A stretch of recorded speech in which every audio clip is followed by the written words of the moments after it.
Hello students, आज हम start करने वाले हैं क्लास 12th का टॉपिक मैट्रिक्स। फर्स्ट टॉपिक रहेगा अपना मैट्रिक्स। क्लास 12th का टॉपिक कौन सा स्टार्ट करेंगे? मैट्रिक्स। अध्याय 3 चैप्टर नंबर 3 क्लास 12th का चैप्टर का नाम क्या दे रखा है? मैट्रिक्स, जिसे हिंदी में क्या बोला जाता है? अपना आव्यूह। सबसे पहले उसकी डेफिनेशन, मैट्रिक्स की डेफिनेशन क्या होती है वो देखें आप। Matrix is a rectangular array. एक मैट्रिक्स है जो रेक्टेंगुलर फील्ड में होती है, इस टाइप का रेक्टेंगल। ये होता है आपका रेक्टेंगल, जिसके अंदर रो भी होगी और क्या होगी? Column. A matrix is a rectangular array of numbers और फंक्शन। इस मैट्रिक्स के अंदर जो नंबर्स भी लिखे हो सकते हैं, नंबर्स और अल्फाबेट वर्ड भी हो सकते हैं, ए बी सी, कोई भी फंक्शन हो सकता है आपके। दीज नंबर्स और फंक्शन आर कॉल्ड एलिमेंट। ये जो नंबर्स लिखे होंगे उन नंबर्स को क्या बोला जाएगा? आपका एलिमेंट्स या एंट्रीज ऑफ मैट्रिक्स। ये जो बॉक्स बना होगा रेक्टेंगुलर, उसे तो बोला जाता है मैट्रिक्स। और उसके अंदर जो एलिमेंट्स होंगे, नंबर्स लिखे होंगे, अल्फाबेटिक भी हो सकते हैं और नंबर्स भी हो सकते हैं, उन्हें क्या बोला जाएगा? आप एलिमेंट्स या एंट्रीज। द मैट्रिक्स, अगर इस मैट्रिक्स को आपको किसी नंबर से शो करना है, the matrix is denote by a capital letters of the English alphabet. जैसे ये कोई मैट्रिक्स है आपके अंदर, इस मैट्रिक्स को आपको लिखना है, अपन इंग्लिश अल्फाबेट का कैपिटल लेटर्स शो करेंगे। ये कैपिटल लेटर्स होगा वो शो करेगा आपका मैट्रिक्स, और इसके अंदर के नंबर्स जो होंगे वो आपके शो करेंगे एलिमेंट्स। नंबर्स क्या कहलाएंगे? एलिमेंट। एलिमेंट्स को हमेशा शो करना स्मॉल लेटर से और मैट्रिक्स को शो करना आपको कैपिटल लेटर। इसी तरह हिंदी में देखें तो आव्यूह या मैट्रिक्स संख्याओं या फलनों का एक आयताकार क्रम विनिमय, आयताकार क्रम विनिमय या क्रम विन्यास है। इन संख्याओं या फलनों को आव्यूह क्या बोलते हैं? अवयव या एलिमेंट, प्रविष्टियां या एंट्रीज कहते हैं। आव्यूह को अंग्रेजी वर्णमाला के बड़े अक्षर से व्यक्त करते हैं। किससे व्यक्त करते हैं? इंग्लिश अल्फाबेट के कैपिटल लेटर से। नेक्स्ट अपन पढ़ते हैं जैसे एग्जांपल्स। मैट्रिक्स के एग्जांपल किस फॉर्म में? जैसे बोला था आपको कैपिटल शो करना है, ए इज इक्वल्स टू, इसके अंदर एंट्रीज दे रखी है -2, 5, 0, √5, 3, 6। इसके अंदर कोई भी एंट्रीज आ सकते हैं, कोई भी नंबर्स आ सकते हैं। इन नंबर्स को क्या बोला जाता है? आपको मैट्रिक्स की एंट्रीज, और इसे क्या बोला जाता है? मैट्रिक्स। इसी तरह से जब बी दे रखा है, बी के अंदर अलग अलग टाइप की एंट्रीज दे रखी है, 2 + आयोटा, 3, -1/2, 3.5, -1, 2, √3, 5, 5.7। इसी तरह देखो सी की भी एंट्री आपकी अलग अलग दे रखी है। अब एंट्रीज के अंदर देखो, ये जो एंट्रीज होती है सीधी लाइन है, 37 लाइन है, इन्हें क्या बोला जाता है? रो। क्या बोला जाता है? रो। और ये जो सीधी लाइन है, खड़ी लाइन है, इन्हें क्या बोलते हैं अपन? कॉलम। जैसे इसके अंदर आप शो करते हैं, इस मैट्रिक्स अंदर रो कितनी है? First row, second row and third row. तो इसके अंदर रोज कितनी होगी? 3। और इसी तरह कॉलम को काउंट करते हैं, इस मैट्रिक्स अंदर कॉलम कितने होंगे आपके? 2। तो मैट्रिक्स ए के अंदर 3 रो एंड 2 कॉलम्स होंगे। मैट्रिक्स ए के अंदर कितने रो होंगे? 3 रो और 2 कॉलम्स। इसके अगर एलिमेंट पूछते हैं आपको, ऑर्डर पूछा जाता है, ऑर्डर का मतलब होता है रो मल्टीप्लाई कॉलम। जितने रो है वो पहले लिख दें और कॉलम है उसको बाद लिख दें। अगर मैट्रिक्स ए का आपको ऑर्डर पूछा जाए तो मैट्रिक्स ए का ऑर्डर क्या होगा? 3/2। और इसके अंदर अगर एलिमेंट पूछे जाएं तो इन दोनों का आपस में क्या कर दो? Multiply, row multiply column. तो कितने एलिमेंट होंगे? 6। और काउंट करके भी देख सकते हो, 1, 2, 3, 4, 5 एंड 6। कितने एलिमेंट होंगे? 6। और ऑर्डर पूछे तो क्या हो जाएगा आपका? 3/2। पहले कौन आएगा? रो, उसके बाद कौन आएगा? कॉलम। इसीलिए यहाँ पर लिखा हो देखो, ए मैट्रिक्स के अंदर 3 रो एंड 2 कॉलम्स। इसी तरह मैट्रिक्स बी के अंदर देखते हैं, first row, second row and third row. तो रो कितनी हो जाएगी आपकी? 3, कॉलम 1, 2 एंड 3। तो कॉलम भी कितने हो जाएंगे आपके? 3। अब आपको पूछते हैं इसका ऑर्डर, तो इसका ऑर्डर क्या हो जाएगा? 3/3, 3 रो एंड 3 कॉलम। इसी तरह से इसके एलिमेंट पूछते हैं कि बी के अंदर कितने एलिमेंट, या तो काउंट करके देख सकते हो, 1, 2, 3, 4, 5, 6, 7, 8 एंड 9। कितने एलिमेंट इसके अंदर? 9। या फिर डायरेक्ट मल्टीप्लाई कर सकते हो, रो मल्टीप्लाई कॉलम, 3/3 कितना हो गया आपका? 9। इसी तरह इसका दो, इसके अंदर रो कितनी हो जाएगी? 2, कॉलम कितने हो जाएंगे आपके? 3। तो 2/3 का ऑर्डर हो जाएगा और एलिमेंट कितने हो जाएंगे? 6। यहाँ पर लिखा हुआ मैट्रिक्स ए के अंदर 3 row and 2 column, matrix B के अंदर 3 रो एंड 3 कॉलम, और मैट्रिक्स सी के अंदर 2 रो एंड 3 कॉलम। यहाँ तक किसी को डाउट है क्या? तो नेक्स्ट अपन स्टार्ट करते हैं आव्यूह की कोठी, ऑर्डर ऑफ मैट्रिक्स। मैंने अभी आपको बता दिया था, रो जो होती है उसे किससे डिनोट करते हैं? आर से करो, या शॉर्ट फॉर्म इसको लिख सकते हैं एम से। कॉलम को लिखा जाता है सी से, या इसको लिखते हैं एन से। तो एम तो हो जाएगी रो और एन हो जाएंगे आपके कॉलम, यहाँ स्तंभ। तो अभी बताया था ए के अंदर कितना क्या ऑर्डर था?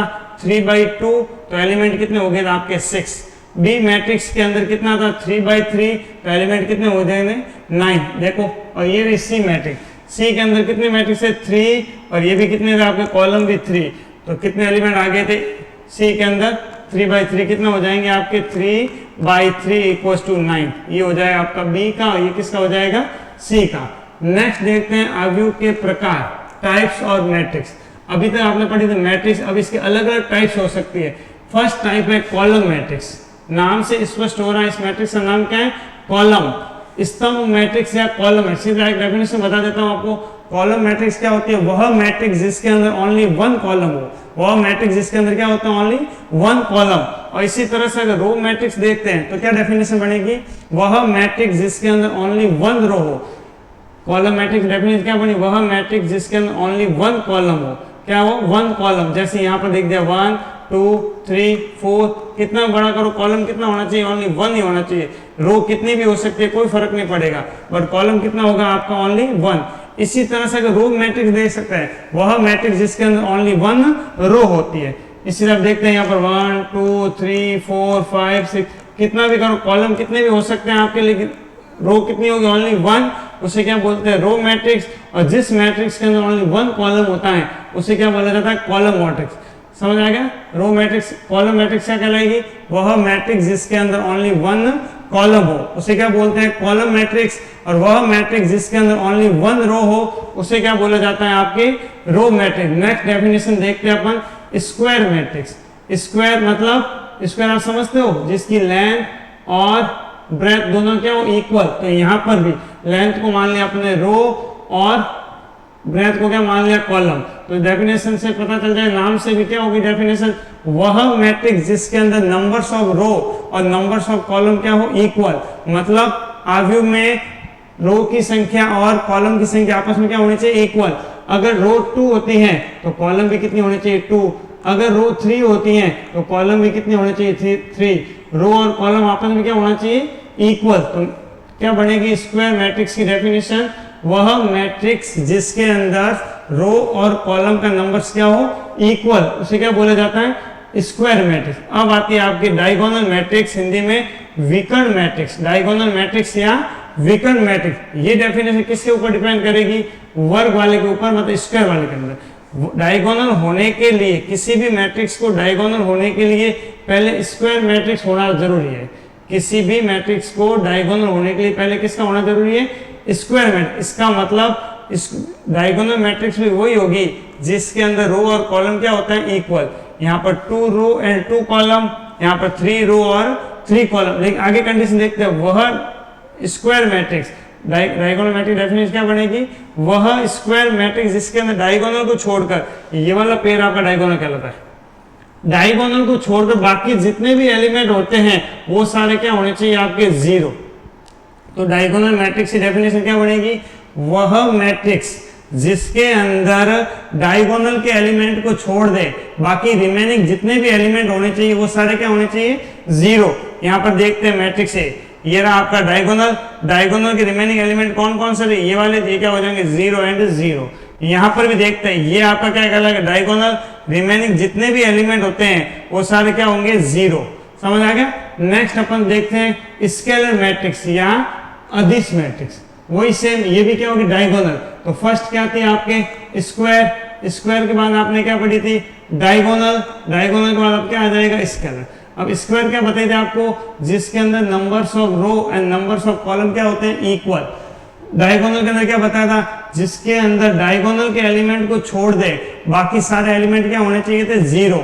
इसी तरह देखते हैं आगे स्केलर मैट्रिक्स, वही सेम है, डायगोनल के एलिमेंट को छोड़ दे, डायगोनल के एलिमेंट को छोड़ दे, बाकी सब सारे एलिमेंट अगर 0 होते हैं तब तो क्या कहलाता? ये भी 0 है सारे, देखो ये भी 0, डायगोनल को छोड़ दें, बाकी सारे एलिमेंट क्या होने चाहिए आपके, ये वाला डायगोनल, रिमेनिंग जो भी एलिमेंट हो क्या हो जाएंगे आप, डायगोनल हमेशा ये वाला काउंट होगा, ये वाला।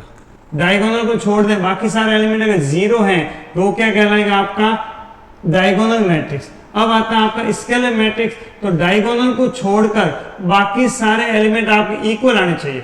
अगर डायगोनल को छोड़कर बाकी सारे एलिमेंट इक्वल आ रहे, देख लो √3 1 और 1, डायगोनल को छोड़कर बाकी सारे एलिमेंट क्या होने चाहिए, ये 0 और डायगोनल के एलिमेंट क्या होने चाहिए आपके इक्वल।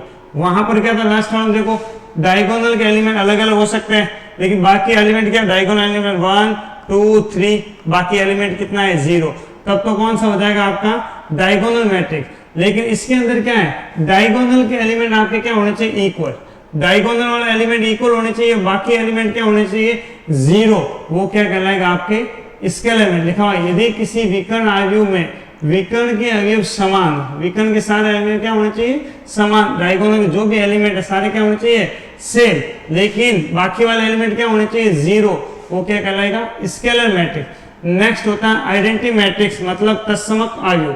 यदि किसी वर्ग आव्यूह समझते हो जिसके अंदर रो और कॉलम क्या होती है इक्वल, विकर्ण वर्ग आव्यूह के विकर्ण के अवयव 1 और शेष अवयव क्या होना चाहिए 0। यहाँ पर क्या था, एलिमेंट विकर्ण वाले 1 होना कोई कंपल्सरी नहीं था, इक्वल होना जरूर था। लेकिन इसके अंदर क्या होगा, डायगोनल के जितने भी एलिमेंट है वो सारे क्या होना चाहिए 1 और रिमेनिंग एलिमेंट क्या होने चाहिए 0। यहाँ तक ये सारे एग्जाम्पल थे आपके। वापस एक बार फर्स्ट से देखते हैं। फर्स्ट था कॉलम मैट्रिक्स, कौन सा था कॉलम मैट्रिक्स, जिसके अंदर ओनली 1 कॉलम हो वो कहलाएगा आपका कॉलम मैट्रिक्स। फिर आता है आपका रो मैट्रिक्स, वह मैट्रिक्स जिसके अंदर ओनली 1 रो हो वो क्या कहलाएगा रो मैट्रिक्स। नेक्स्ट आता है आपका स्क्वायर मैट्रिक्स, जिसके अंदर नंबर्स ऑफ रो और नंबर्स ऑफ कॉलम क्या हो इक्वल, वो क्या कहलाएगा आपका स्क्वायर मैट्रिक्स। नेक्स्ट होता है डायगोनल मैट्रिक्स, जिसके अंदर नंबर्स ऑफ रो और नंबर्स ऑफ कॉलम इक्वल होता है, वो कहलाएगा स्क्वायर मैट्रिक्स। लेकिन डायगोनल के अंदर क्या, डायगोनल को छोड़ दे, ये डायगोनल को छोड़कर बाकी सारे एलिमेंट अगर 0 होते हैं वो क्या कहलाता है डायगोनल मैट्रिक्स। और नेक्स्ट आता है स्केलर मैट्रिक्स, डायगोनल को छोड़कर बाकी सारे एलिमेंट 0 बट डायगोनल के एलिमेंट क्या होने चाहिए सारे सेम, तो क्या कहलाएगा स्केलर। और इसके अंदर क्या होगा, डायगोनल को छोड़कर बाकी एलिमेंट तो 0 बट डायगोनल के एलिमेंट क्या होने चाहिए 1। इन दोनों डिफरेंस क्या है, इसके अंदर सारे एलिमेंट सेम होने चाहिए, 1 हो या कोई दूसरा कोई फर्क नहीं पड़ेगा, लेकिन यहाँ पर सारे एलिमेंट क्या होने चाहिए आपके 1।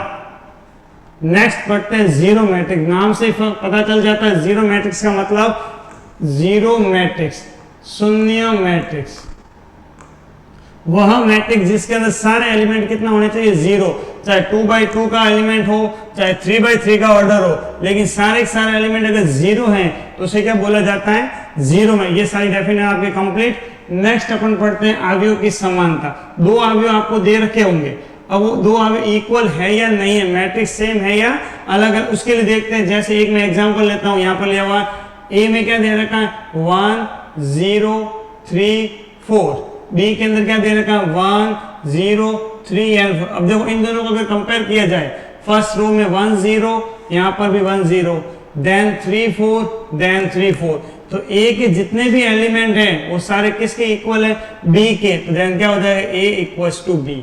अब आता है सेकेंड के ऊपर, यहाँ पर ए की वैल्यू कितनी दे रखी है 3 2 3 1 और बी के एलिमेंट क्या दे रखा है 2 3 0 1। अब देखो यहाँ के एलिमेंट और यहाँ के एलिमेंट सेम नहीं है, इसका मतलब क्या हो जाएगा A is not equal to B. Equal to का मतलब समझते हो, अगर ए के जितने भी एलिमेंट है बी के इक्वल होते हैं तो वो तो कहलाएगा ए इज इक्वल टू बी, और अगर ए के एलिमेंट बी के इक्वल नहीं है तो वो क्या कहलाएंगे A is not equal to B.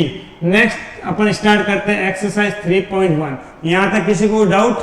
कोई डाउट नहीं है तो नेक्स्ट स्टार्ट करते हैं एक्सरसाइज 3.1, जिसका फर्स्ट क्वेश्चन दे रखा मैट्रिक्स ए, जिसके एलिमेंट क्या है आप पढ़ सकते हो 2 5 19 -7 35 -2 5/2 12 3 1 -5 17 के लिए आपको क्या क्या क्वेश्चन पूछे, वो सबसे पहले पूछा इसकी कोठी क्या होगी, मतलब ऑर्डर क्या होगा, इस मैट्रिक्स का ऑर्डर आपको बताना है। सेकंड अवयवों की संख्या, मतलब नंबर ऑफ एलिमेंट्स, इस मैट्रिक्स अंदर एलिमेंट क्या होंगे सारा आपको बता चुका हूं। नेक्स्ट ये जो एलिमेंट है इसका मतलब क्या होता है, फर्स्ट नंबर पे जो होता है वो होती है रो, सेकंड नंबर पे होता है कॉलम। इसका मतलब क्या हुआ, फर्स्ट रो का आपको थर्ड कॉलम बताना है। फर्स्ट आते हैं आव्यूह की कोटि। कोटि में पहले क्या बोला था, numbers of row multiply numbers of column. Row आप काउंट कर सकते हो 1 2 एंड 3। कितनी रो होगी, 1 2 एंड 3। इसका ऑर्डर क्या होगा 3। कॉलम काउंट करो 1 2 3 एंड 4, तो कॉलम क्या हो जाएगा 4। तो इस मैट्रिक्स का जो ऑर्डर है वो क्या हो जाएगा आपका 3 मल्टीप्लाई 4। ऑर्डर आप क्या लिखोगे 3 मल्टीप्लाई 4। तो फर्स्ट का आंसर क्या हो जाएगा 3 मल्टीप्लाई 4। अब पूछते हैं एलिमेंट। एलिमेंट में बताया था नंबर्स ऑफ रो को नंबर्स ऑफ कॉलम को क्या करोगे, मल्टीप्लाई।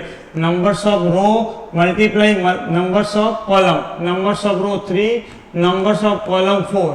तो इसके एलिमेंट होंगे, फर्स्ट मैट्रिक्स एलिमेंट कितने होंगे 12। वो डाउट यहाँ तक। नेक्स्ट पूछे हैं आपको फर्स्ट रो का A1 3। 1 3 का मतलब first row and third element. ये रही आपकी फर्स्ट रो, ये first element, second element and third element. तो इस फर्स्ट का आंसर कितना आ जाएगा आपका 19। सेकंड 2 1, सेकंड रो का फर्स्ट एलिमेंट, ये आपकी सेकंड रो, ये फर्स्ट एलिमेंट, तो क्या आ जाएगा 35।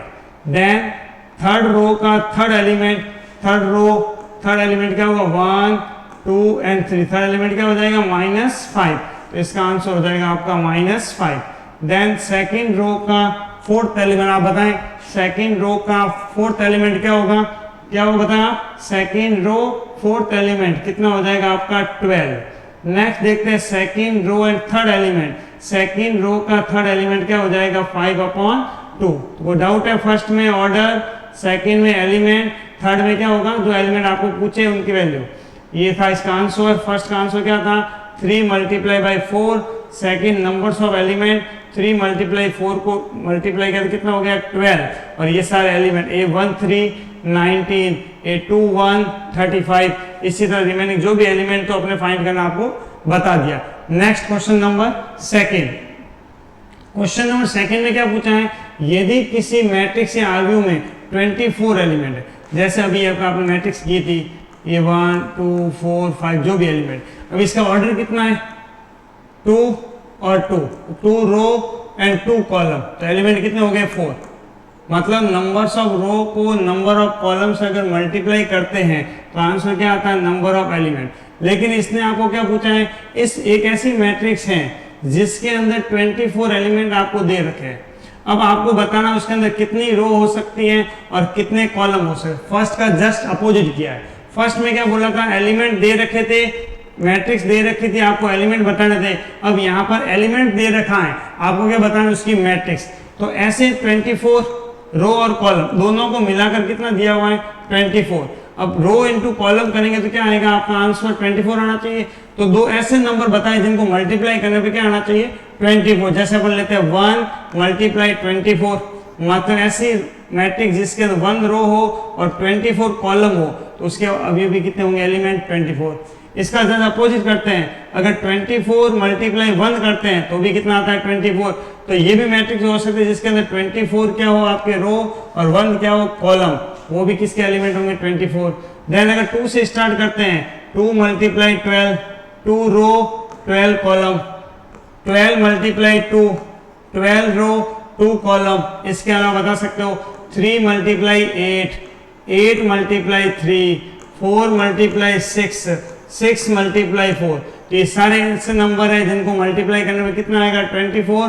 तो इसके आंसर अलग अलग। इसी तरह नेक्स्ट इसने पूरा 13, ऐसे दो नंबर जिनको मल्टीप्लाई करने में कितना आना चाहिए 13। तो क्या हो सकता है 1 × 13 या फिर 13 × 1। देखते हैं इसका आंसर अपन क्या बोला मैंने 24 के लिए 1 × 24 या फिर 24 × 1, 2 × 12 या फिर 12 × 2, 3 रो 8 कॉलम, 8 रो 3 कॉलम, 4 रो 6 कॉलम, 6 रो और 4 कॉलम। इसी तरह 13 के लिए देखते हैं तो 1 और 13 या फिर 13 और 1। नेक्स्ट क्वेश्चन देखते हैं अपन question number third. Same second के जैसे ही है, कितने एलिमेंट होने चाहिए 18 और इसके कितने एलिमेंट होने चाहिए 5। 18 लिए आप सबको पता है ऐसे दो नंबर जिनको मल्टीप्लाई करने में कितना आना चाहिए 18। तो क्या हो सकता है फर्स्ट 1 और 18 या फिर 18 और 1। देन सेकंड 2 और 9 और 9 और 2।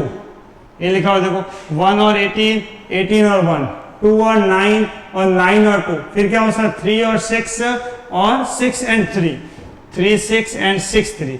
इसी तरह नेक्स्ट पूछा इसने 5 के लिए, तो 5 के लिए क्या होता है 1 और 5 एंड 5 और 1। कोई डाउट है किसी को यहाँ तक कोई क्वेश्चन में, first second and third. Next अपन स्टार्ट करते हैं क्वेश्चन नंबर 4। क्वेश्चन नंबर 4 के अंदर आपको मैट्रिक्स बनानी है। ये क्वेश्चन आइडिया दे रखा है ए आई जे, आई जे का आई का मतलब रो और इसका मतलब कॉलम, फर्स्ट और फर्स्ट रो का फर्स्ट एलिमेंट, जैसे आई प्लस जे किस ऑर्डर में बनानी है आपको 2/2 की, ये बनाते थे 2/2 में। 2/2 का ये फर्स्ट एलिमेंट 1 2 3 एंड 4, 2 रो और 2 कॉलम। फर्स्ट एलिमेंट क्या होगा आपका 1 1 first row and first column, second क्या होगा 1 2 first row and second column, third क्या होगा 2 and 1 second row first column, ये क्या होगा 2 और 2 second row and second column. अगर यहाँ पर फर्स्ट की वैल्यू फाइंड करते हैं ए आई जे आपको क्या दे रखा है आई प्लस जे का होल स्क्वायर अपॉन में 2। आई जे अगर 1 1 करते हैं मतलब ए 1 1, आई की वैल्यू भी 1 जे की वैल्यू 1, तो क्या आंसर आएगा 1 प्लस 1 का होल स्क्वायर अपॉन 2, तो कितना होगा आपका 2 का स्क्वायर अपॉन 2, 2 का स्क्वायर कितना होता है 4 अपॉन 2, 4 अपॉन 2 कितना आ गया 2। तो इसका मैट्रिक्स क्या बन सकता है 2, ये मैट्रिक्स मान लेते हैं। इसी तरह A1 2 करेंगे तो यहाँ वैल्यू कितनी रखेंगे 1 1, यहाँ कितना आ जाएगा 2, तो 1 प्लस 2 3, 3 का स्क्वायर कितना होता है 9 और अपॉन में कितना रहेगा 2, तो ये आंसर कितना रहेगा 9 अपॉन 2। अगर 2 1 करेंगे तो 2 प्लस 1, 2 प्लस 1 कितना होता है 3, 3 का स्क्वायर करेंगे तो 9 और अपॉन में 2, ये भी आंसर कितना होगा 9 अपॉन 2। देन 2 और 2, तो यहाँ पर 2 प्लस 2, 2 प्लस 2 4, 4 का स्क्वायर 16 और अपॉन में 2, 16 अपॉन 2 कितना होता है आपके 8। तो इसका आंसर क्या आएगा 2 9/2 9/2 एंड 8। देखते हैं ये आंसर आपका आ रहा 2 9/2 9/2 एंड पूरा सॉल्यूशन दे रखा है आपको, कोई डाउट है आप देख सकते हो। नेक्स्ट इसका सेकंड पार्ट अगर करते हैं अब आराम से कर सकते हैं। Second part A I J I upon J, अगर 1 1 करोगे तो आंसर क्या होगा 1 अपॉन 1, अगर 1 2 करोगे तो 1 अपॉन 2, 2 1 करोगे तो 2 अपॉन 1, और अगर 2 2 करोगे तो 2 अपॉन 2। तो आंसर क्या बनेगा आपका देखो 1 1 अपॉन 2 2 एंड 1। तो क्या आंसर बना आपका मैट्रिक्स का 1 1 अपॉन 2 2 एंड 1। देख सकते हो, डाउट है तो पूछ ले सकते हो। नेक्स्ट अपन आता है इसका पार्ट थर्ड, इसका इसी का थर्ड क्या क्वेश्चन है आपका आई प्लस 2 जे या मोड में इसका स्क्वायर अपॉन क्या हो जाएगा 2, आई की जगह वही सेम 2/2 की मैट्रिक्स बनानी है। क्या फॉर्मूला रहेगा आपका A11 A12 A21 and A22। First क्या करोगे 1 और 1, आई की जगह भी 1 पुट करना है और जे की जगह भी कितना पुट करना है 1। तो जो भी आंसर रहेगा आप देखो इधर फर्स्ट का आंसर कितना आएगा आई की जगह पर कितना पुट किया 1, जे की जगह पर कितना पुट किया 2, तो 1 प्लस 2 अपॉन 2, 1 प्लस 2 कितना होता है 3, 3 का स्क्वायर 9 एंड 2। सेकंड आपको क्या पुट करना था 1 एंड 2, आई की जगह पर 1 और जे की जगह पर 2, तो आई की जगह पर 1 जे की जगह अगर 2 पुट करेंगे तो 2 इंटू 2 कितना होता है आपका 4, तो 1 प्लस 4 कितना होता है 5, 5 का square 25 as it is upon में 2।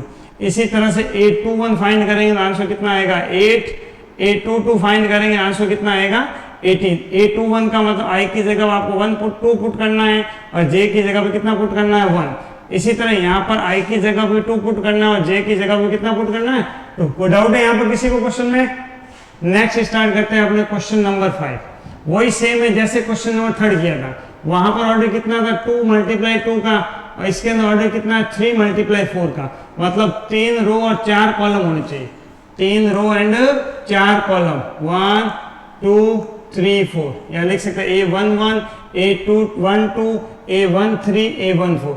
ये कितने हो जाएंगे 1, ये सेकंड रो, ये थर्ड रो। टोटल कितने एलिमेंट होंगे आपके 12, 3 रो और first 3 row and 4 column, 3 row and 4 column. तो इसका आंसर हम चेक करते हैं A11। A11 का मतलब आई की जगह पर 1 पुट करना है और जे की जगह पर कितना पुट करना है 1। जैसे यहाँ पर पुट किया 1/2 का 1/2, आई की जगह पर 1 पुट करोगे तो कितना हो जाएगा -3, जे की जगह पर 1 पुट करोगे तो कितना हो जाएगा आपका 1। 1/2 -3 एंड +1 कितना होता है आपके -2। 2 से 2 कैंसिल आउट किया, आंसर कितना आएगा आपका माइनस का 1, क्या रहेगा आपका -1, लेकिन यहाँ पर क्या है +1, यहाँ पर क्या आपका मोड लगाओ, क्वेश्चन क्या लगाओ आपके मोड, अगर मोड नहीं होता यहाँ पर क्या होता -2, तो आंसर कितना आता माइनस के अंदर। मोड का मतलब समझते हो, जैसे यहाँ पर कोई नंबर है, अगर इस नंबर के अंदर कोई नेगेटिव वैल्यू है तो वो भी क्या किस में कन्वर्ट हो जाएगी, पॉजिटिव के अंदर, और इसके अंदर कोई पॉजिटिव वैल्यू है वो किस में कन्वर्ट होगी, नेगेटिव में नहीं, नेगेटिव वैल्यू होगी वो किस में कन्वर्ट होगी आपके पॉजिटिव में, बट जो पॉजिटिव वैल्यू है वो हमेशा क्या रहेगी आपके पॉजिटिव। इसी तरह से आप a12 फाइंड कर सकते हो, a12 का मतलब i की वैल्यू 1, j की वैल्यू 2, करो पुट 1/2, i की वैल्यू कितनी पुट करी 1, तो i की वैल्यू 1 पुट करोगे 1 3 जा 3 और j की वैल्यू कितनी पुट करी 2, तो कितना हो जाएगा -3 + 2 -1/2, तो क्या आता है a12 का -1/2, बट मैंने क्या बोला था ये मोड है, तो मोड में नेगेटिव किस में कन्वर्ट हो जाता है पॉजिटिव के अंदर, तो आंसर क्या रहेगा 1/2। इसी तरह से 1/3 के आंसर आप निकाल सकते हो, a14 का मतलब क्या बोला था, फर्स्ट रो थी और 4 कॉलम थे, 1 2 3 एंड 4 कॉलम, देन 2 1 2 2 2 3 2 4 3 1 3 2 3 3 एंड 3 4, अगर सारों की वैल्यू आप फाइंड करते हो, फर्स्ट आंसर कितना आएगा, साइन आप देख लेना, अगर मोड होता है क्वेश्चन में, अगर मोड है तब तो क्या रहेगा नेगेटिव होगी वो पॉजिटिव में कन्वर्ट हो जाती है, अगर क्वेश्चन में मोड नहीं होता है तो नेगेटिव होता है, किस में रहेगा नेगेटिव में। सेकंड आंसर क्या आएगा आपका, देख लो ये वाला, थर्ड की लेवल का 4 7/2 3 एंड 5/2। नेक्स्ट अपन आते हैं फिफ्थ के क्वेश्चन नंबर सेकंड पर, वही सेम 2i - j, ऑर्डर क्या बोला था आपका 3 × 4 का, 3 row and 4 column, 3 row and 4 column, तो i की वैल्यू फर्स्ट 1 1 प्रूव करते हैं, 1 1 का मतलब i की वैल्यू भी 1 और j की वैल्यू 1, तो यहाँ पर पुट को i की वैल्यू 1 पुट करेंगे तो कितना होगा 2 × 1 2, और j की वैल्यू 1 पुट करेंगे तो कितना हो जाएगा 1, तो 2 - 1 कितना होता है 1, फर्स्ट आंसर कितना आ गया। सेकंड 1 2, i की वैल्यू 2, i की वैल्यू 1 और 2, i की वैल्यू कितनी रखेंगे 1 और j की वैल्यू 2, i की वैल्यू 1 रखेंगे तो कितना हो जाएगा 2 और j की वैल्यू 2 रखेंगे तो 2, 2 - 2 कितना होता है आपका 0। इसी तरह a13 फाइंड करेंगे, देख लेंगे कितना आएगा 1, a14 फाइंड करेंगे, देन a21 a22, इसी तरह जो सारे एलिमेंट फाइंड करेंगे आप सॉल्व करके देख लेना, अगर कोई डाउट है आप कमेंट कर सकते हो। नेक्स्ट अगर यहाँ पर आते हैं, इसका आंसर हम चेक किया 3/4 का था, तो आपका आंसर क्या आएगा 1 0 -1 -2 3 then 2 1 0 5 4 3 and 2। किसी को डाउट है यहाँ तक इस क्वेश्चन तक? देन नेक्स्ट क्वेश्चन अपन स्टार्ट करते हैं, क्वेश्चन नंबर 6। फर्स्ट क्वेश्चन में क्या था, आपका कोई डाउट है किसी को? फर्स्ट क्वेश्चन में ऑर्डर, और एक सेकंड देख लेते हैं बैक थोड़ा।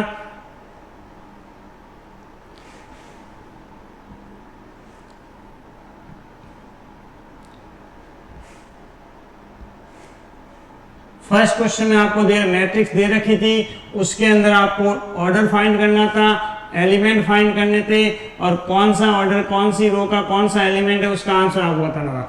सेकंड क्वेश्चन के अंदर आपको एलिमेंट दे रखे थे, आपको एलिमेंट दे रखा था मैट्रिक्स के अंदर, आपको रो और कॉलम के नंबर्स बताने थे। इसी तरह थर्ड क्वेश्चन भी सेम था जैसा सेकंड था। फोर्थ के अंदर क्या था, आपको एक क्वेश्चन दे रखा था, आपको मैट्रिक्स बना दी, मैट्रिक्स का ऑर्डर आपको दिया हुआ था, उस ऑर्डर के अकॉर्डिंग आपको मैट्रिक्स बनानी थी। सेकंड के अंदर ये था, फोर्थ का सेकंड क्वेश्चन इसी तरह से आपका सॉल्व किया था आपने। नेक्स्ट क्वेश्चन कौन सा, फोर्थ का थर्ड पार्ट, फोर्थ का थर्ड पार्ट का आंसर आपको ये था। देन नेक्स्ट फाइव के अंदर ऑर्डर क्या था, फोर्थ और फिफ्थ में क्या डिफरेंस है, वहां पर ऑर्डर था 2/2 का, यहाँ ऑर्डर कितना है 3/3 का। इसी तरह इसका सेकंड पार्ट सॉल्व किया था आपने, वो डाउट होता था बता सकते हो, यहाँ पर सॉल्व किया सारे आंसर आए थे। इसी तरह नेक्स्ट क्वेश्चन आता है थर्ड के अंदर क्या करना है, आपको दो मैट्रिक्स दे रखी है, बताया था इक्वल, दो मैट्रिक्स इक्वल दे रखी है, आपको जो अननोन क्वांटिटी है उनकी वैल्यू आपको बतानी है।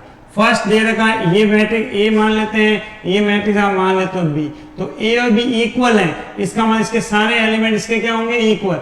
फर्स्ट एलिमेंट कितना है 4, यहाँ पर फर्स्ट एलिमेंट कितना है y, तो इसका मतलब क्या होगा y = 4। देन सेकंड यहाँ पर कितना है 3, यहाँ पर सेकंड कितना है z, इसका मतलब क्या हो गया z = 3। x फर्स्ट यहाँ पर x कितना है 1, तो x की वैल्यू कितनी आ गई 1, और यहाँ पर ये एलिमेंट 5 है, तो यहाँ पर भी कितना है तो वैल्यू क्या फाइंड हो, x की वैल्यू 1, y की वैल्यू 4 एंड z की वैल्यू 3। कोई डाउट किसी को यहाँ तक? इसी तरह नेक्स्ट पार्ट है, इसके अंदर देखते हैं अपन। यहाँ पर दे रखा मिक्स में, यहाँ पर सिंपल टर्म थे, यहाँ पर मिक्स में दे रखा x plus y equal to कितना है 6। अगर सॉल्व करते हैं x plus y is equal to कितना दे रखा है आपके 6, और यहाँ पर 2 है तो ये भी 2, इसको छोड़ दो। नेक्स्ट कितना 5 प्लस ये 2 नहीं, यहाँ पर कितना आपके z है 5 plus z, 5 plus z is equal to यहाँ पर कितना दे रखा है आपका 5, 5 प्लस z इज इक्वल कितना हो जाएगा 5। तो ये 5 जब इधर पुट करोगे तो किसमें होगा नेगेटिव, तो z इज इक्वल कितना होगा 5 minus 5, z is equal to आपका हो जाएगा 0। एक तो वैल्यू फाइंड होगी, z की वैल्यू कितनी आ गई आपके 0। अब यहाँ पर x plus y is equal to कितना है 6। अगर यहाँ से अपन x की वैल्यू निकालते हैं तो कितना आता है y माइनस x की वैल्यू निकालते कितना हो जाएगा 6 माइनस y। या फिर अगर y की वैल्यू निकालना चाहते हो तो क्या हो जाएगी 6 माइनस x की वैल्यू कितनी होगी 6 माइनस y और y की वैल्यू कितनी होगी 6 माइनस x। दोनों में से कोई एक वैल्यू निकाल के इस इक्वेशन में पुट करते हैं। ये इक्वेशन क्या है x y is equal to 5, x y is equal कितना है 5। यहाँ से देखते हैं x y is equal to 5, x की वैल्यू अगर पुट करते हैं तो x की वैल्यू कितनी है 6 माइनस वाई, एक्स की वैल्यू 6 माइनस वाई, एक्स की जगह पर पुट किया 6 माइनस वाई, देन ये y as it is, y क्या रहेगा एज इट इज, और सामने कितना है आपका 5। अब देखो इस 6 को अगर y से मल्टीप्लाई करते हैं 6y, और माइनस y को प्लस y से मल्टीप्लाई करते हैं y स्क्वायर, और रिमेनिंग प्लस 5 है इधर आएगा तो क्या हो जाएगा माइनस 5। तो इक्वेशन क्या बनी आपकी 6y minus y square, 6y minus y square and minus 5 is equal to 0।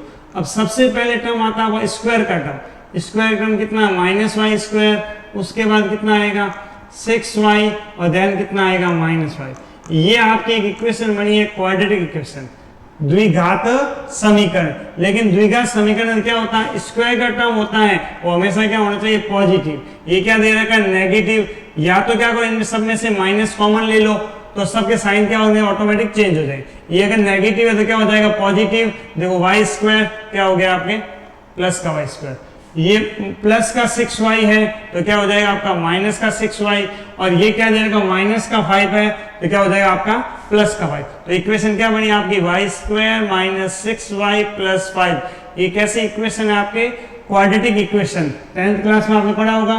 Quadratic equation को सॉल्व करने के अलग अलग मेथड्स होते हैं। फर्स्ट आप सबसे पहले पढ़ा था फैक्टराइजेशन मेथड। कौन सा मेथड पढ़ा था फैक्टराइजेशन मेथड। अब आपको सेकंड में ये भी पढ़ा होगा श्रीधर आचार्य या फिर द्विघातीय सूत्र क्वाड्रेटिक फॉर्मूला पढ़ा होगा, x is equal to minus b plus minus under root b square minus 4ac upon 2a। क्या फॉर्मूला पढ़ा था x is equal to minus b plus minus under root b square minus 4ac upon 2a। ये कौन सा formula है quadratic formula. यहाँ पर आपने सॉल्व किया है फैक्टराइजेशन मेथड से। कौन से मेथड से फैक्टराइजेशन में क्या होता है फैक्टराइज मेथड को देख लो। यहाँ पर इसका कोफिशिएंट कितना है 1, इसका कोफिशिएंट लास्ट में कितना है कांस्टेंट 5, तो 1 मल्टीप्लाई 5 कितना होता है आपका 5, और यहाँ पर इसका कांस्टेंट कितना है -6 तो -6। दो ऐसे नंबर आपको बताने, दो ऐसे नंबर बताने जिनको मल्टीप्लाई करने पर कितना आना चाहिए 5, और उनको अगर ऐड करते हैं या सब्ट्रैक्ट करते हैं तो कितना आना चाहिए -6। तो क्या नंबर लिखे मैंने -5 एंड -1। -5 और -1 दोनों को प्लस करते हैं तो कितना होता है -6, और दोनों का मल्टीप्लाई करते हैं तो कितना हो जाएगा 5। यहाँ पर इसके मिलर टर्म स्प्लिट कर लिए y square minus 5y minus y plus 5 is equal to 0। इन दोनों में से y कॉमन लिया, रिमेनिंग कितना लगा y माइनस 5। इन दोनों में से -1 कॉमन लिया, क्या रहा y माइनस 5। दोनों ब्रैकेट हमेशा क्या होना चाहिए इक्वल। तो फर्स्ट ब्रैकेट कॉमन आया क्या रहा y माइनस 5, और सेकंड ब्रैकेट आपके कॉमन रहा क्या हो जाएगा दोनों में जो सेम ब्रैकेट है y माइनस 5 और सेकंड ब्रैकेट क्या है y माइनस 1। इसको अगर 0 के इक्वल करते हो तो y minus 5 is equal to 0, तो y की वैल्यू कितनी आ जाएगी आपकी 5, y की वैल्यू कितनी आ जाएगी 5। और अगर यहाँ पे इक्वल करते हो y minus 1 is equal to 0, तो y की वैल्यू कितनी आ जाएगी आपके 1। y की दो वैल्यू आई, y की वैल्यू एक तो आई आपके 5 और एक y की वैल्यू कितनी आ गई, यहाँ करेक्शन कर लेना कितना होगा 5, और यहाँ पर कितना रहेगा आपका 1। ये जो y की वैल्यू है किसके अंदर पुट करेंगे अपन x वाले की कर, लेट क्या था ये वाला यहाँ पर आपने अगर y की वैल्यू मैं 5 पुट करूंगा तो 6 माइनस 5 कितना हो जाएगा 1, और अगर y की वैल्यू 1 5 पुट करूंगा तो 6 माइनस 1 इक्वल क्या हो जाएगा 5। तो आंसर क्या रहेगा, अगर x की वैल्यू 1 है तो y की वैल्यू 5 हो जाएगी, और अगर x की वैल्यू 5 है तो y की वैल्यू कितनी हो जाएगी 1, और z आपने ऑलरेडी फाइंड कर दिया। तो x, y एंड z की वैल्यू फाइंड कर सकते। कोई डाउट है यहाँ पर किसी क्वेश्चन को, किसी भी क्वेश्चन में किसी बच्चे को कोई डाउट है क्या? कोई डाउट नहीं है तो नेक्स्ट अपन स्टार्ट करते हैं क्वेश्चन इसका थर्ड पार्ट। किसका थर्ड पार्ट? जैसे इसने फर्स्ट और सेकंड पार्ट किए थे उसी तरह थर्ड पार्ट देखो, x plus y plus z is equal to कितना है 9, तीनों वैल्यू को मिलाकर कितना आना चाहिए 9, फिर x प्लस जेड कितना है 5 और y प्लस जेड कितना है 7। ये तीन इक्वेशन आपने बना रखी है। तो x plus y plus z is equal to कितना हो गया 9, x plus y plus z is equal to 9। x को अपने रखा as it is, y plus z, यहाँ क्वेश्चन दे रखा y प्लस जेड की वैल्यू कितनी है 7, तो y प्लस जेड की जगह कितना पुट करा 7, तो x प्लस 7 इजिकल टू 9। ये 7 प्लस का है, इसको इस साइड ट्रांसफर करेंगे तो किसका हो जाएगा माइनस का, तो 9 माइनस 7 कितना होता है 2, तो x की वैल्यू आपकी आ गई 2। ये जो x की वैल्यू है किसी भी इक्वेशन पुट करो, z की वैल्यू कितनी आ गई, सॉरी x की वैल्यू कितनी आ गई 2, किसी एक इक्वेशन पुट करते हैं, यहाँ पर मैंने इक्वेशन ले लिया आपके 2, क्या दे रखे 2, x plus z is equal to 5, x plus z is equal to 5, x की वैल्यू कितनी है आपके 2, तो 2 प्लस जेड इजिकल टू 5, ये प्लस का 2 इसको इस साइड ट्रांसफर किया तो माइनस का, तो z इजिकल कितना हुआ 5 माइनस 2, z की वैल्यू आपके आ गई 3। अब x की वैल्यू कितनी है आपके 2, z की वैल्यू कितनी आई 3, इन दोनों की वैल्यू इसके अंदर पुट कर लो, x की वैल्यू 2, z की वैल्यू 3, 2 प्लस 3 कितना होगा 5 और इजिकल टू कितना है 9, प्लस का 5 इसको इस साइड ट्रांसफर किया तो क्या हो जाएगा माइनस का, तो कितना रहा y इजिकल टू 5। कोई भी एक इक्वेशन पुट कर सकते हो, मैं इसमें पुट करी, इसके अंदर किसने क्या सेकंड, इसके थर्ड के अंदर पुट किया हुआ, थर्ड से कर लो आंसर हो जाएगा y plus z is equal to 7, y plus z की वैल्यू कितनी है आपके 3, तो y plus 3 is equal to 7, plus का 3 इसको ट्रांसफर करोगे तो माइनस का हो जाएगा, 7 माइनस 3 कितना हो जाएगा 4। अगर इसको इस इक्वेशन में ट्रांसफर लिखते x plus y plus z is equal to 9 जो मैंने अभी बताया था, तो x की वैल्यू आपके कितनी है 2, y की वैल्यू अननोन है, z की वैल्यू कितनी हो जाएगी 3 equals to 9, 2 plus 3 5 plus y is equal to 9, तो y इजिकल कितना हो जाएगा आपका 9 माइनस 5, y की वैल्यू कितनी हो जाएगी आपके 4। ये इससे करो या इस मेथड से करो, कोई वैल्यू करो आंसर वही आना। नेक्स्ट अपन स्टार्ट करते हैं क्वेश्चन नंबर 7, वही सेम है, a b c और d की वैल्यू आपको फाइंड करनी। देख सकते हो आप a माइनस बी की वैल्यू कितनी है -1, ये रहा a minus b is equal to -1, then 2a plus c की वैल्यू कितनी हो जाएगी 5, 2a plus c is equal to 5, then 2a minus b equal to कितना हो जाएगा 0, और लास्ट है 3c plus d is equal to कितना हो जाएगा 13। चार इक्वेशन को सॉल्व करके आपको a b c और d की वैल्यू फाइंड करनी। स्टार्ट करते हैं इक्वेशन नंबर 1 से।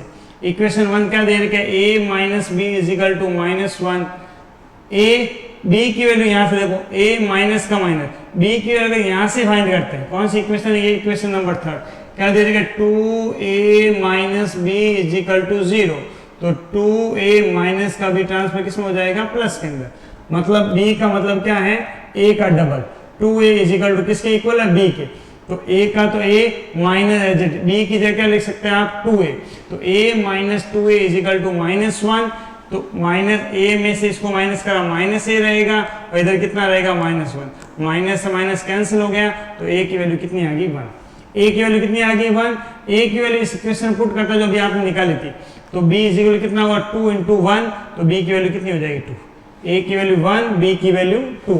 इसी तरह इन दोनों इक्वेशन इसको सॉल्व करते हैं, 2a plus c is equal to कितना 5, a की वैल्यू कितनी है 1, तो 2 multiply 1 plus c is equal to 5, 2 multiply 1 कितना हुआ 2 plus c is equal to 5, plus का 2 है इस साइड आया तो माइनस का, तो c इज इक्वल टू कितना हो जाएगा 5 माइनस 2 3, a की वैल्यू 1, b की वैल्यू 2 एंड c की वैल्यू कितनी होगी 3। इसी तरह से c की वैल्यू किसी भी इक्वेशन में पुट कर सकते हो, यहाँ पर अगर मैं c की वैल्यू पुट करता हूँ 3c plus d is equal to 13, 3, C की value 3 plus D is equal to 13।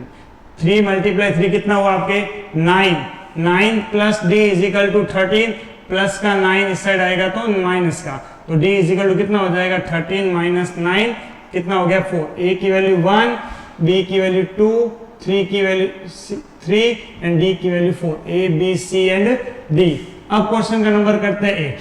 Question number 8 के अंदर क्या बोला था, एमसीक्यूज का क्वेश्चन देखते हैं, इस टाइप का एमसीक्यू भी आ सकते हैं। Aij m इंटू m एक वर्ग आव्यूह मतलब स्क्वायर मैट्रिक्स है, तो डेफिनेशन को याद करते हैं। स्क्वायर मैट्रिक्स में मैंने क्या बोला था, वह मैट्रिक्स जिसके अंदर नंबर्स ऑफ रो जिसको अपन मान सकते हैं r या m, numbers of column c जिसे किससे डिनोट किया था n से, रो और कॉलम आपस में क्या होना चाहिए इक्वल, तो यहाँ पर क्या होगा m is equal to n, row of column numbers of row और नंबर्स ऑफ कॉलम क्या इक्वल, तो इसका आंसर क्या हो जाएगा m is equal to n। Second x और y के मान आपको बताना, वही सेम, ये दोनों मैट्रिक्स इक्वल, अभी करे थे 3 क्वेश्चन, दो मैट्रिक्स इक्वल हैं तो इसके numbers of row number of column क्या देगा 2/2, इधर भी कितना है 2/2, तो इसमें आपको x और y की वैल्यू फाइंड कर सकते हैं। जैसे फर्स्ट कितना 3x plus 7 is equal to 0, 3x plus 7 is equal to 0, तो 3x is equal to -7, x is equal कितना हो जाएगा -7/3। इसी तरह ये वैल्यू इसके इक्वल हो जाएगी सेकंड के, थर्ड वाली वैल्यू किसके इक्वल हो जाएगी थर्ड के, और फोर्थ वाली वैल्यू किसके इक्वल हो जाएगी आपके फोर्थ के। करना पता है अभी, तो सेम इसी टाइम आप कर सकते हो।